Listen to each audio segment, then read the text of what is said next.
Bismillahirrahmanirrahim. Assalamualaikum warahmatullahi wabarakatuh. Alhamdulillahilladzi hadana bi 'abdihil mukhtar man da'ana ilaihi bi izni wa qad nadana labbaika ya man dalana wa hadana.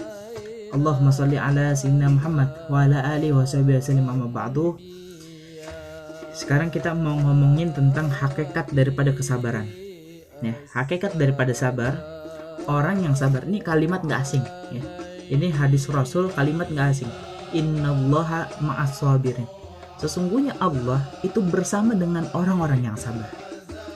Artinya Allah bersama orang sabar, bukan orang sabar yang bersama sama Allah. Ini beda nih. Kalimat perlu kita pahami lebih dalam lagi yang bikin hati kita nyentuh. Coba ya. Saya lagi sama presiden, itu biasa-biasa aja. Walaupun itu aja. Kalimat saya bersama dengan presiden, karena kita lagi bersama orang yang istimewa, ya. Itu kalimat luar biasa. Tapi kalau misalnya presiden lagi bersama saya, itu lebih luar biasa lagi ya. Artinya yang lagi bersama kita tuh bukan kita sama presiden, tapi presiden yang lagi bersama sama kita. Yang diharap-harapin tuh kita. Oleh karena itu kalimat ini perlu benar-benar kita pahami. Innallaha ma'as sabirin. Allah bersama orang-orang yang sabar, bukan as-sabirin ma'allah, bukan.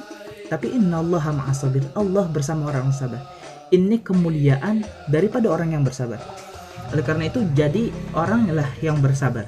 Nah, ketika ada musibah itu Allah ada tuh padanya.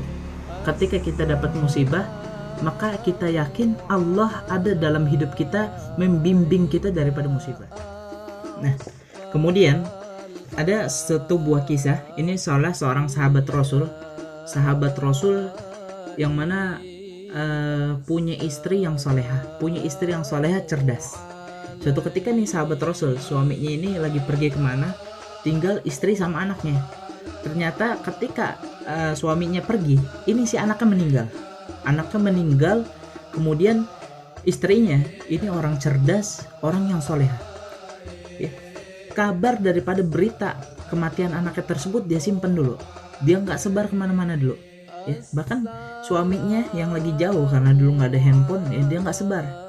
Sampai ketika suaminya datang capek abis kerja ya, nggak dibilang apa-apa ya, nggak beri kabar kematian anaknya tersebut. Sampai dijamu dulu nih, kasih teh, kasih kopi, kasih makanan. Sampai udah lelahnya udah selesai, ini istrinya ngomong ya. Ketika suaminya nanya, wahai istriku, gimana kondisi anak kita? Oh, anak kita lebih baik kondisinya daripada kemarin. Suaminya nggak tahu kalau misalnya anaknya ini maksudnya kondisinya lebih baik tuh di akhirat sana ya. Terus dia bilang kondisinya lebih baik daripada kemarin. Terus tiba-tiba sang istri nanya begini, wahai suamiku, sesungguhnya ada tetangga kita yang pancinya kita pinjam udah lama banget ya. Pancinya kita pinjam udah lama tuh, panci bagus lagi ya. Jadi seolah-olah saking lamanya kita minjem itu panci seolah-olah punya kita. Nah terus suatu saat tadi nih orang pemilik panci tersebut minta kembaliin apa kagak. Kata suaminya, ya jelas lah itu bukan milik kita, kembalikan kepada tetangga kita.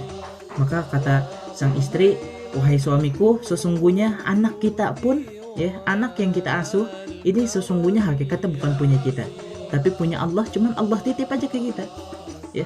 Oleh karena itu anak kita sudah diminta sama Allah Subhanahu wa taala. Artinya apa? Anaknya meninggal. Akan semua itu milik Allah Subhanahu wa taala. Ketika kita sadar bahwasanya segala apa-apa yang dititipkan kepada kita ini aja milik Allah, maka itu nggak ada apa-apa, rasanya nggak ada apa-apa. Kalau kata Kiai Haji Zainuddin MZ, ini memakai filosofi tukang parkir. Maksudnya apa?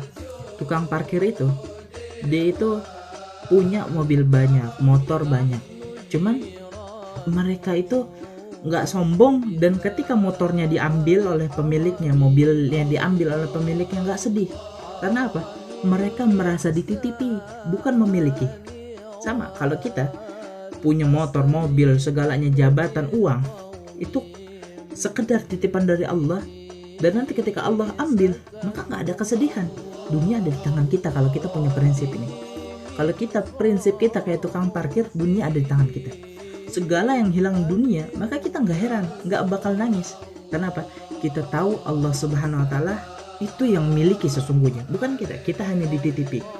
Cuman karena seolah-olah kadang-kadang manusia merasa memiliki, ini yang perlu dikhawatirkan. Bahkan segala yang kita miliki, yang kita dititipi oleh seseorang, maka titipan itu harus dijaga. Ketika ada orang ikut majelis maulidan misalnya, itu nitip motor sama tukang parkir, motornya kagak dijaga, pas mau diambil motornya knalpotnya hancur, bempernya bengkok, pada spionnya hilang, itu bakalan tukang parkirnya yang dititipin bakalan diomelin. Bener gak? Itu tukang parkir. Sama kayak kita dikasih jabatan, dikasih uang, dikasih anak, jabatan kita dibuat zalim, anak kita dibuat yang gak bener, uangnya dibuat faya-faya buat maksiat, maka yang nitip bakalan marah.